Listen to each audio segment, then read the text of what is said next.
And welcome, fellow digital soldiers, to True Reporting. It is the 9th of August, and on today's podcast, I have two wonderful articles for you today. More of an upbeat podcast, something that we truly need. And coming to us from the content, it says here, former firefighter stops man armed with 100 rounds of ammunition at South Springfield Walmart. Amazing news, my friends. Another godsend.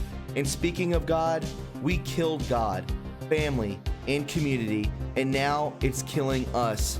My friends, we have got to get back to the morals of society. We have got to get back to loving one another and respecting each other, and this movement is all about that. And tonight, I will read it to you one-on-one. My friends, before we hop into this podcast, would you please welcome my sponsor, Noble Gold. Hi friends, Thomas from True Reporting here. I wanted to tell you about my sponsor, Noble Gold, and what they're doing for the month of August. For the month of August, they are giving away an awesome deal for $25. You can have your choice between one of these 5 awesome US Mint coins with a combination of getting the Trump 2020 coin. These things are beautiful, and a lot of you guys have bought them. And I can promise you this, after we get done winning bigly, these things are going to triple in worth. So go to TrumpCoin2020.com and type in the promo code TRUreporting25 for your discount today. Thanks, friends, and enjoy the podcast. All right, guys, it's good to have you aboard. Let's go ahead and hop into it. This is True Reporting. So, my friends, a former firefighter stops man armed with 100 rounds of ammunition at South Springfield Walmart. This is in Missouri.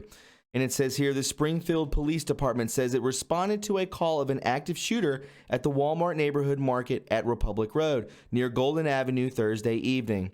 Officers booked Dmitry N. Adrianchenko, 20, on suspicion of first-degree making a terrorist threat. Greene County Prosecutor Dan Patterson has yet to file formal charges in the case. The Springfield Police Department arrived on scene within 3 minutes of the call. Police stated Adrianchenko pulled up to the Walmart where he donned body armor and military fatigues. Police say the man had tactical weapons. Police then said Adrianchenko walked into the Walmart neighborhood market where he grabbed a cart and began pushing it around the store. Police say the man was recording himself walking through the store via cell phone. The store manager at the neighborhood market pulled a fire alarm, urging people to escape the store. Police say Adrianchenko then made his way out an emergency exit where a former firefighter held the man at gunpoint at the moment the Springfield police arrived on scene and detained the man. And you think about people carrying concealed weapons don't save lives. Guns save lives. It's the person behind the gun, not the gun itself, causing these tragedies. The Springfield Police Department could not confirm the nature of statements said by the man to those inside of the Walmart. But they do confirm that the man had a loaded weapon and over 100 rounds of ammunition. Police also observed many shoppers hiding outside the Walmart and at nearby businesses. Lieutenant Mike Lucas said it was clear the man's intent was to cause chaos, saying in part, in quotes, his intent was not to cause peace or comfort. He's lucky he's still alive, to be honest. And my friends, like I said before, a concealed weapon can save many, many lives. On to the next topic of tonight's podcast, which I find almost sad, but it's very true, and we've got to get back to this. And I don't mean to bring this to you as derogatory. I mean to bring this to you to open your eyes about it and imagine how far we've gotten away from this and why we need to go back. And this movement will take us back there. This movement is about love and togetherness and progression of humanity. It's entitled, "We Killed God, Family, and Community, and Now It's Killing Us." We have discarded social institutions that have helped people understand their value and place in the world for thousands of years, and their decline is not just mirrored in the rise of mass shootings. Once upon a time, you had meaning. You knew you had meaning because you had a mom and a dad who told you so, a God who loved you, and a community that needed you. Once upon a time, if something happened to you, a significant number of people would mourn your death. not only because you were a good person and a good friend, but also because the community would suffer without your presence and skills. Now the vast majority of people can barely count on one hand the number of people whose lives would be truly altered by their passing.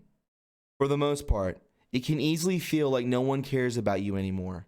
Your skills are ubiquitous. You have no true community and God doesn't exist. So what, you may ask, is exactly the point? We have created a society that now offers almost none of the things that make people truly happy. Family, community, spiritual belonging. These are the foundational and primal building blocks of human happiness, and they are rapidly disappearing. With the destruction of the family, the church, and the community, the reasons people have traditionally had for their very existence are in danger of receding into the past. And the outcome is predictable: isolation, depression and anxiety, despondency, drug abuse, and death. When we talk about gun violence, just about no one talks about these root causes. It is not as if we haven't had large numbers of powerful semi-automatic weapons in this country for many decades. In fact, when I was in high school, my classmates regularly kept rifles in their trucks in the gun racks in the school parking lot. In light of these facts, the only sensible question to ask is, what has changed? Instead, politicians and pundits ask all the wrong questions. Do we have too many guns? We always have. Are video games and movies too violent? They've always been. Do we need more laws? We have more laws than we can keep track of. Discarding institutions. No, the thing has fundamentally changed is that we have discarded those regulating social institutions that have helped people understand their value and place in this world for thousands of years. Their decline is not just mirrored in the rise of mass shootings, but more broadly in a host of statistics that reveal an epidemic of despair. For example, between 2000 and 2017, the rate of deaths due to drug overdose increased 400% from 3 per 100,000 to 15 per 100,000.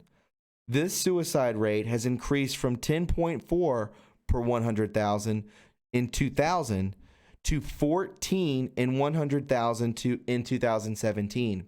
So it's gone up almost 4%. These horrific increases have literally reduced the life expectancy in the United States from 78.9 to 78.6. These statistics mirror the death of the family and the decline of faith.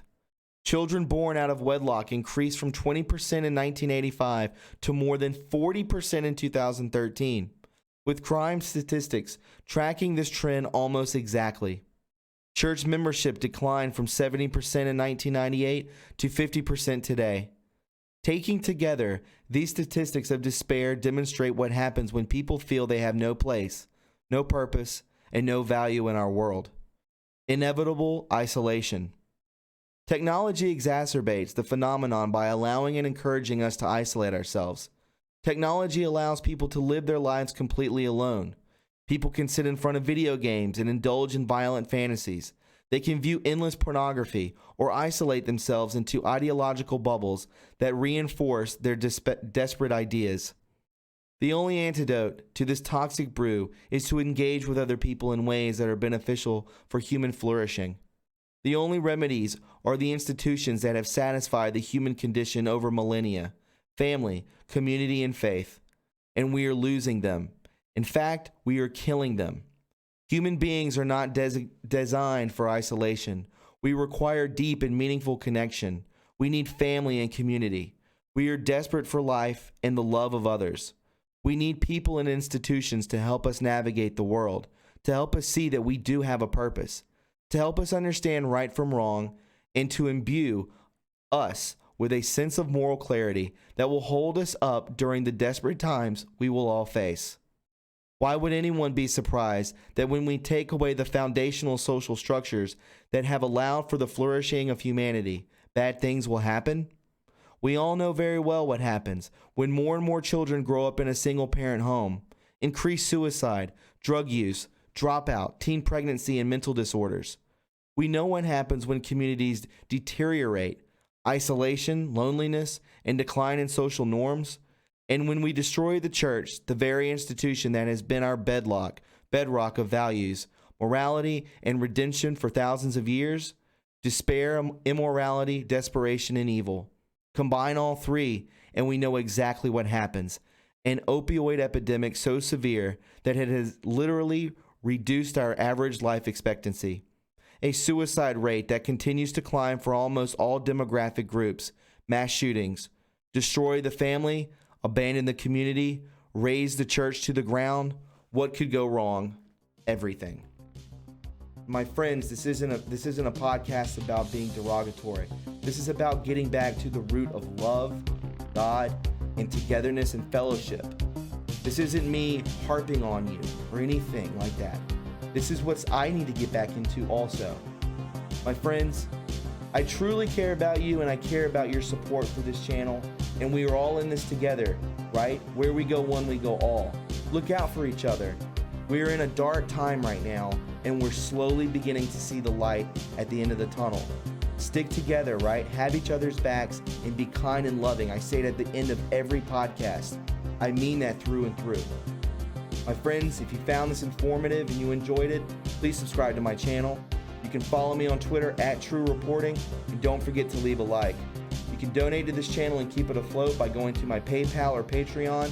We also have a P.O. box, and we also have True Reporting merch if you would like to support the channel in that way. My friends, as always, be kind and loving to one another, and always keep your head up and be the best person you can be. I will talk to you very soon. Have a wonderful weekend. Goodbye.